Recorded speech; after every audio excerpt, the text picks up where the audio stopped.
La Fondation Payot pour la promotion de la lecture. Payot et Edelweiss présentent Marque-Page.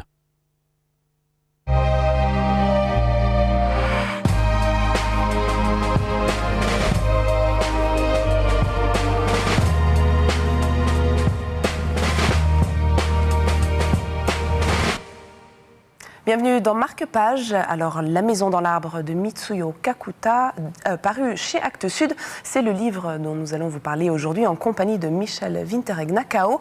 Bonjour Michèle. Bonjour. La Maison dans l'arbre, c'est une saga familiale, 3 générations qui revisite l'histoire du Japon. Oui, on peut le dire. Alors, j'ai commencé ce livre, je ne vous cacherai pas que j'ai eu des soucis. Je le trouvais long, difficile, un peu fouillis. Et puis, comme souvent, quand je m'accroche sur un livre avec lequel j'ai de la peine... Vous vous battez, vous allez jusqu'au bout. Je me bats, je vais jusqu'au bout et ça devient un de mes favoris.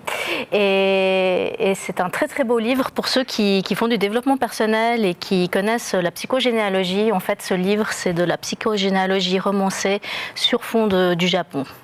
Donc, déjà, il faut vous dire que l'auteur est une femme, et l'histoire en 2 mots.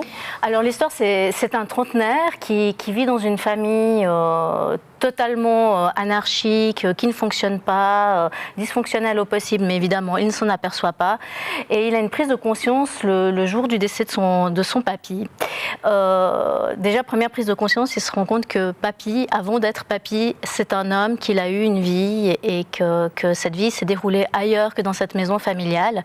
Et deuxième prise de conscience, c'est quand mamie dit « je veux rentrer chez moi ».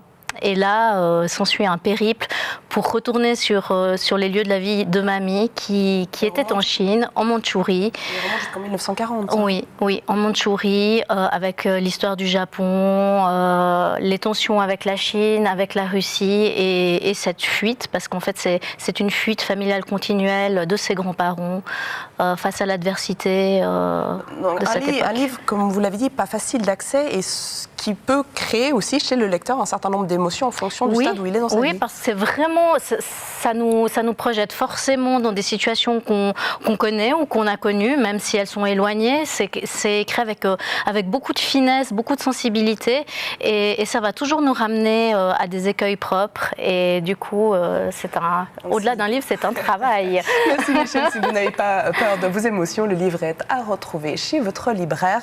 Marque-Page, c'est terminé. On se retrouve très vite pour de nouvelles aventures.